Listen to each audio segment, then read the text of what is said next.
না না অন্যের বাড়িতে চুরি করে পালিয়ে গেল। অন্যের বাড়িতে চুরি পরিয়ে পালিয়ে গেল। ও আচ্ছা, অন্যের বাড়িতে চুরি পরিয়ে পালিয়ে গেল। ননসেন্স মতো কথা বলছিস আমাকে, মাথা গরম আছে কোনো? বলেছিলাম তোদেরকে, বলেছিলাম এই ছেলেটা মোটেই সুবিধার ছেলে নয়। দেখ আমাকে দেখেই কিরকম পালিয়ে গেল। মুভমেন্ট করে করবি মানে এই সেটা বলেছিলাম ছেলেটা। হ্যাঁ হ্যাঁ, নিষ্পাপ শিশু একেবারে, নিষ্পাপ শিশু একেবারে। ভাজা কচু পাতা ইলিশটা উল্টে খেতে জানে না।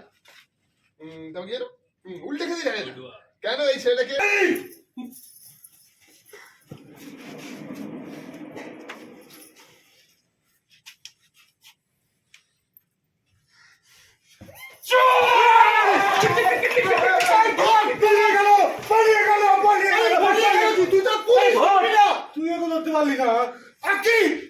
আমি তো প্রফেসর। আরে প্রফেসর তো কি পালিয়ে গেল তো?